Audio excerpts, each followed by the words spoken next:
एक छोटे से शहर का लड़का था। हाइट भी बहुत नहीं थी, कलर भी डार्क था और दिखने में भी as per standard set by society बहुत हैंडसम नहीं था। लेकिन उसने सोचा उसे एक्टर बनना है। बट उसका कॉन्शियस माइंड उससे बोला, अरे कहाँ तुम छोटे से शहर से, पैसे नहीं, शक्लो सूरत नहीं, कहाँ तुम एक्टर बन पाओगे। जाओ कोई छोटी मोटी नौकरी मिले तो कर लो। फिर उसने बहुत सी छोटी नौकरी भी की, जैसे carpenter, Quli, bus conductor. But वो अपना ड्रीम नहीं भूला था। कहीं ना कहीं डीप डाउन वो चाहता था एक्टर बनना। और जब वो सो रहा होता था तब उसका सबकॉन्शियस माइंड उसको बोलता, नथिंग इज इम्पॉसिबल। फिर उसने मद्रास फिल्म इंस्टीट्यूट में एक्टिंग कोर्स में एडमिशन लिया। उसके पास बहुत पैसे नहीं थे, तब उसने अपने एक फ्रेंड से फाइनेंशियल सपोर्ट भी लिया। और इसी टाइम तमिल मूवी डायरेक्टर के बालाचंदर ने उसको देखा और उसको एक मूवी में पहला बट छोटा रोल मिला। कुछ और छोटे रोल्स के बाद उसे लीड रोल मिला और इंडियन फिल्म इंडस्ट्री में पहली बार Rajni style of flipping cigarette देखा। वो एक्टर और कोई नहीं, शिवाजी राव गायकवाड़ था, रजनीकांत था। और आज सब उनके क्रेज को जानते हैं। यह है पावर ऑफ सबकॉन्शियस माइंड।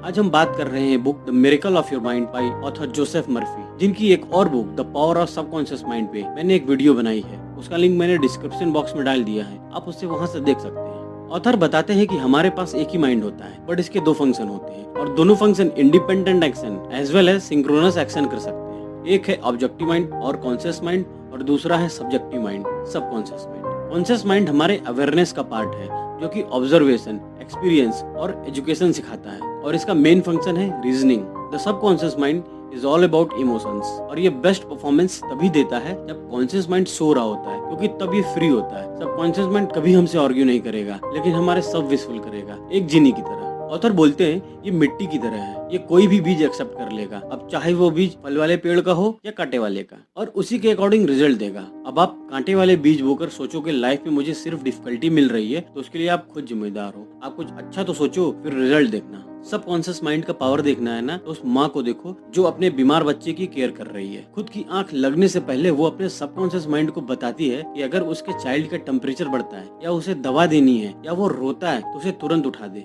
अब चाहे बाहर भले ही बादल क्यों ना गरज रहे हो, उसकी नींद नहीं टूटेगी, बट अगर उसका बच्चा रोता है तो तुरंत उठ जाएगी।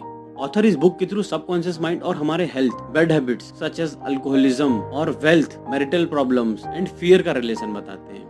ऑथर बताते हैं कि सबकॉन्शियस माइंड एक मेजर रोल प्ले करता है किसी के भी हेल्थ कंडीशन के बारे में। वो कहते हैं कि हम जो भी सोचते हैं हमारी जैसी बिलीफ होती है और जो भी इमोशंस हमारे सबकॉन्शियस माइंड में है वो हमारे फिजिकल हेल्थ को डायरेक्टली इम्पैक्ट करते हैं। अगर हम अपने सबकॉन्शियस माइंड को इलनेस, फियर या निगेटिविटी से भरेंगे हमारा हेल्थ सही होने की जगह और खराब होगा। और वहीं अगर हम अपने हेल्थ के लिए पॉजिटिव बिलीफ रखते हैं तो हमारा हेल्थ डेफिनेटली इंप्रूव होगा। ऑथर बोलते हैं to trust the subconscious mind to heal you. हमारा सबकॉन्शियस माइंड हीलिंग के बारे में हमारे कॉन्शियस माइंड से ज्यादा जानता है, यहाँ तक कि दुनिया के वाइजेस्ट मैन से भी ज्यादा जानता है, बट हमें उसको ट्रस्ट करना होगा। ऑथर इसके लिए अपने एक साइकोलॉजिस्ट फ्रेंड का एग्जांपल देते हैं, जिसका एक लंग ट्यूबरक्लोसिस से इन्फेक्ट हो गया था। फिर वो हर रात सोने से पहले खुद से खुद को बोलता था कि उसके लंग का हर एक सेल, नर्व और मसल ठीक हो रहा है और परफेक्ट कंडीशन में है, मैं अब ठीक हो रहा हूँ। हाँ, वैसे ये तो उसके एग्जैक्ट वर्ड्स नहीं थे, बट एसेंस यही था। और एक मंथ में, नेक्स्ट टेस्ट में, ही हील्ड परफेक्टली। ऑथर बताते हैं कि सोने से पहले उसके ये सब बोलने से उसके सबकॉन्शियस माइंड को पूरी रात मिल जाती थी कुछ अच्छा करने को, और वो रात भर काम पर लग जाता था जब तक कि वो साइकोलॉजिस्ट सोया रहता था। ऑथर सजेस्ट करते हैं कि अपनी बीमारी को कोई नाम मत दो, क्योंकि हमारी बीमारी हमारे डर से, हमारे अटेंशन से बड़ी होती है। अगर हम उसे नाम देंगे, उसी के बारे में सोचेंगे, उसी के बारे में बात करेंगे तो वो और बड़ी हो जाएगी। The subconscious mind and alcoholism.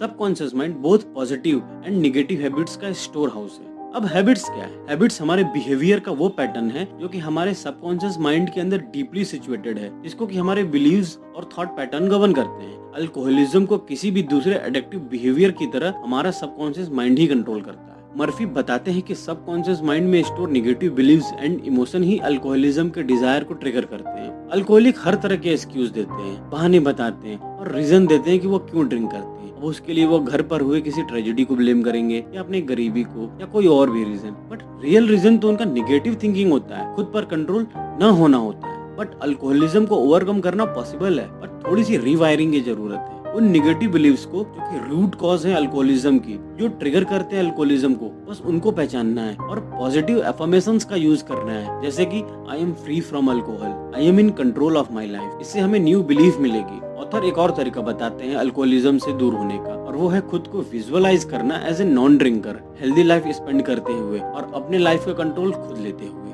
The subconscious mind and wealth. Author introduce करते हैं concept of the law of belief. Conscious mind जो भी बिलीव करता है उसे सबकॉन्शियस माइंड सच मानकर एक्सेप्ट कर लेता है। इसलिए अगर वेल्थ को अट्रैक्ट करना है बस ये बिलीव करना होगा कि I am worthy of being wealthy. हमारा बिलीव ही हमें पावर देता है, हमारा बिलीव ही अंधेरे में रास्ता दिखाता है to move towards the goal. इसका बेस्ट एग्जांपल है हॉलीवुड के फेमस एक्टर लियोनार्डो डिकैप्रियो। जब वो छोटे थे तो बहुत गरीब थे और अपने चारों तरफ प्रोस्टिट्यूशन, क्राइम और ड्रग्स देखा था, लेकिन डिकैप्रियो ने उस डार्क वर्ल्ड से खुद को दूर रखा और उनकी जर्नी आउट ऑफ पॉवर्टी तब स्टार्ट हुई जब उनको स्कॉलरशिप मिली यूनिवर्सिटी एलिमेंट्री स्कूल में। और वहाँ पर उन्होंने उन बच्चों से दोस्ती की जो अमीर थे और अक्सर उनके बड़े बड़े आलीशान घरों में टाइम स्पेंड करते थे। उन्होंने तब सोच लिया कि उन्हें भी अपनी गरीबी से बाहर निकलना है और अमीर बनना है, और उनकी इसी सोच ने उन्हें मोटिवेट किया टू अचीव हिज ड्रीम्स। और आज सब जानते हैं कि वो हॉलीवुड के टॉप एक्टर हैं। वो वेल्दी बने क्योंकि डीप उनके सबकॉन्शियस में उन्होंने सोच रखा था कि he want to be wealthy, he want to be rich.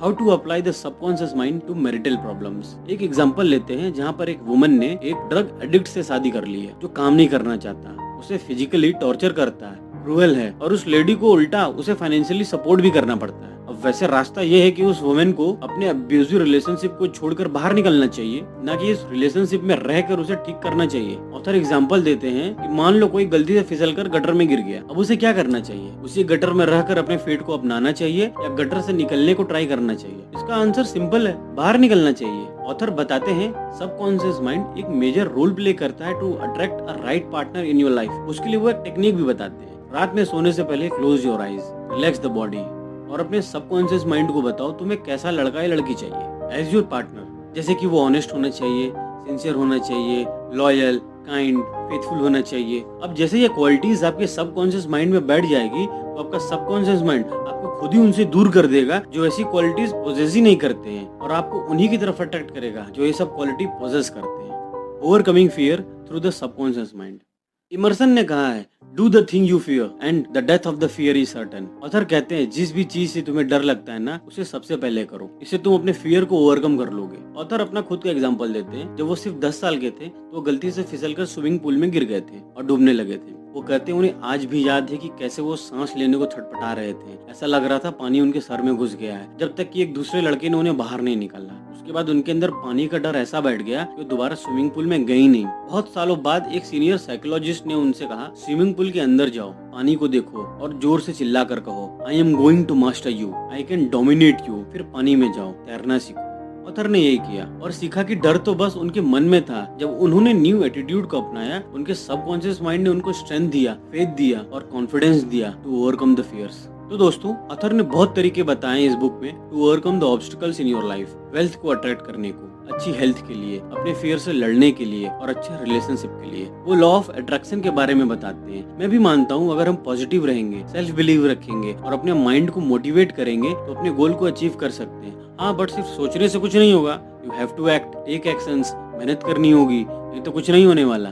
तो दोस्तों आप कमेंट करके बताना आप क्या सोचते हो इस बुक के बारे में और इसमें बताए गए टेक्निक्स के बारे में। और अगर ये वीडियो अच्छी लगी तो प्लीज वीडियो को लाइक एंड शेयर करो, और अगर आप चैनल पे नए हैं तो प्लीज चैनल को सब्सक्राइब करिए और नोटिफिकेशन बेल को जरूर हिट कीजिए।